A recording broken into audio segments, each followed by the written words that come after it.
Excusez-moi pour la petite session zouk là.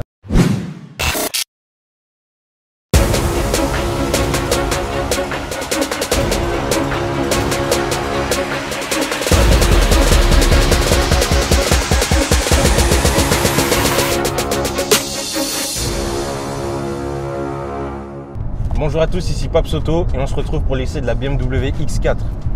Et dans ce modèle-ci, on est avec le X20D, celui de 190 chevaux, véhicule que vous pouvez louer sur papsauto.fr auprès de l'agence ASS Loc, qui sont situés sur Cergy-Pontoise. Je vais recommencer. Le lien de l'annonce sera dans la description au cas où vous vouliez vous faire un petit plaisir en X4.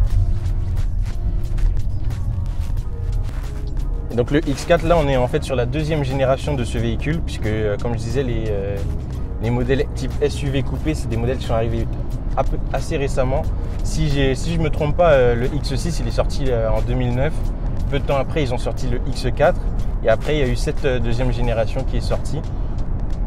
Et après, voilà, globalement, les SUV coupés, on commence à en voir de plus en plus. Il y a le GLC coupé, il y a le GLE.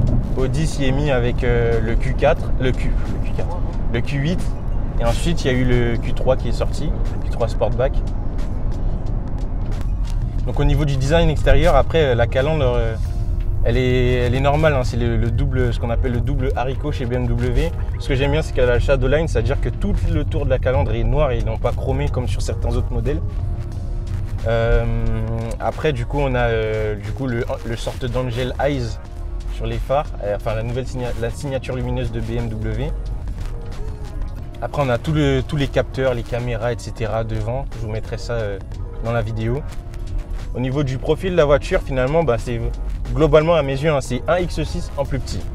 Donc du coup, après, c'est à choisir. Soit on veut une voiture énorme, type X5, X6, soit on prend un modèle un peu plus petit. Et au niveau de la coupe, du design, c'est vraiment, on est à quelques différences près. Au niveau du profil, on a les caméras en fait sur les rétroviseurs qui permettent d'afficher, on va dire, en 3D quand on est en train de se garer. Et après, à l'arrière,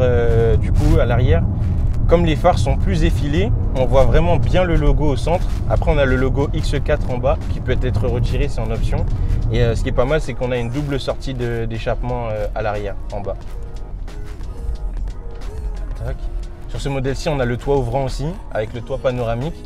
Ça, c'est vraiment, pour moi, c'est le must dans un véhicule.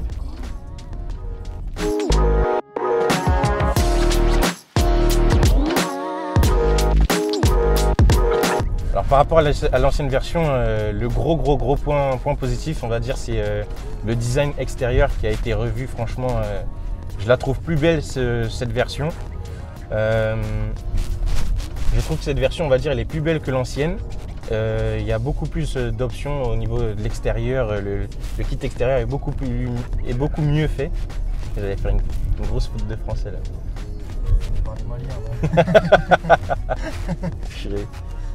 Et ce que j'aime bien aussi, c'est le petit aileron à l'arrière. Franchement, il fait son petit effet. Et puis à l'intérieur, du coup, on bénéficie de toutes les nouveautés BMW. Parce que l'ancienne version commençait à se faire vieille, on va dire, un petit peu à l'intérieur quand même. Et après, du coup, sur le volant, donc les nouveaux volants BMW, on a sur la partie droite tout ce qui va être gestion, on va dire, de l'écran qui est à gauche. C'est la musique, augmenter le son, baisser le son, changer de musique, faire le contrôle vocal de la voiture. Et de l'autre côté, on a une belle petite Porsche 900, je sais pas quoi. 911, après, moi, je suis pas porschiste, hein, 997, 991, j'en sais rien du tout. Avec 190 chevaux, il y en a juste assez, mais si on est en dessous, après la voiture elle va se traîner quand on sera en phase d'accélération. Sur ce modèle-ci, on est tout en noir à l'intérieur avec pratiquement toutes les options. On a le siège chauffant, tout le système d'infotainment. Au niveau de l'espace, franchement, il y en a juste assez.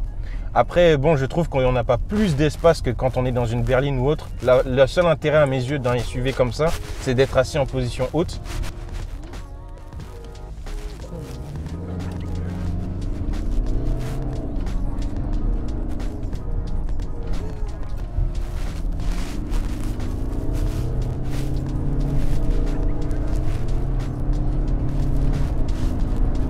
On a aussi le line assist, c'est-à-dire que quand on dépasse la ligne du milieu, la voiture elle se met à trembler comme si Non, pas la voiture. Le volant, il se met à trembler comme s'il se passait quelque chose. Du coup, ça nous force à nous remettre sur le côté.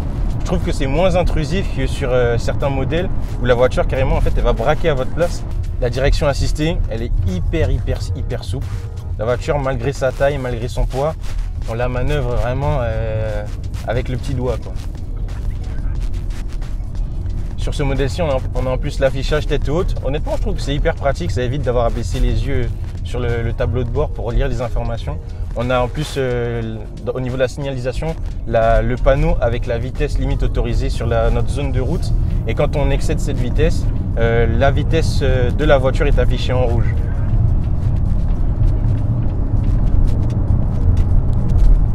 Sinon, globalement, elle a pas mal de répondants. Elle se tient hyper bien sur la route. Et ce qu'il y a de bien quand on est avec un SUV, c'est qu'en général, les gens nous font la place quand on roule avec. Donc du coup, ça va. On n'a pas à se plaindre.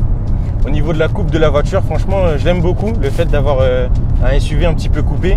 Quand on sait que c'est BMW qui a inventé ce genre de modèle avec le X6 dans les années 2009 et quelques, si je ne me trompe pas. Et franchement, finalement, c'est bien réussi, hein. Aujourd'hui, pas mal de gens achètent des SUV coupés. Même Renault s'est mis à faire des SUV coupés. C'est dire la popularité de ce genre de véhicule. Après, au niveau utilité, c'est pas les plus utiles, hein. Ça n'a pas trop d'intérêt, on va dire, d'un point de vue technique, d'avoir un SUV coupé. Mais bon, c'est beau et c'est ça qu'on aime. Après, au niveau du châssis, etc., quand on roule, franchement, la voiture, elle est hyper confortable. Elle se tient bien sur la route. Là, on est dans une version en X-Drive avec les 4 roues motrices. Donc, du coup, ça accentue, on va dire, le sentiment de sécurité quand on est à l'intérieur. Et voilà, après, avec le moteur à 190 chevaux, le X20D, ça repart tout seul. La voiture, elle ne se traîne pas. Après, comme je disais, hein, le désavantage globalement de ce genre de véhicule, c'est qu'elles sont tellement grosses que des fois, quand on manœuvre, on a l'impression de rien voir du tout, que ce soit à l'avant, à l'arrière, sur les côtés. En plus, avec tous les capteurs, quand on se met à manœuvrer, ça sonne de partout. Ça va se demander si on ne va pas frotter quelque part. Mais sinon, par contre, elle est hyper confortable. La sono, elle est incroyable. Le son, il est super avec les enceintes Harman Kardon. On a aussi le système avec les couleurs à l'intérieur, les petites lumières. On peut mettre différentes couleurs, bleu, vert, rouge, rose, rosé blanc, etc. Ouais, c'est pas mal l'affichage digital. On a toutes les infos. En fait, d'un côté, on a la vitesse.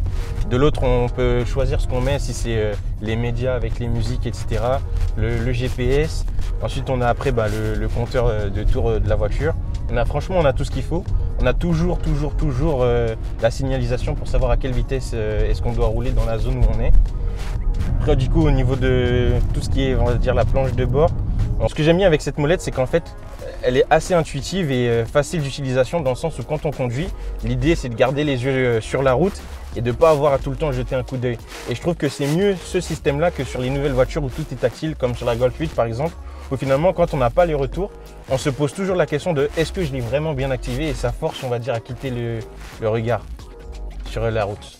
Et ce qui est marrant dans ce modèle, en fait, c'est que si on tire le loquet qui est en dessous, on peut avoir accès du coup à une clé physique. Voilà, comme ça.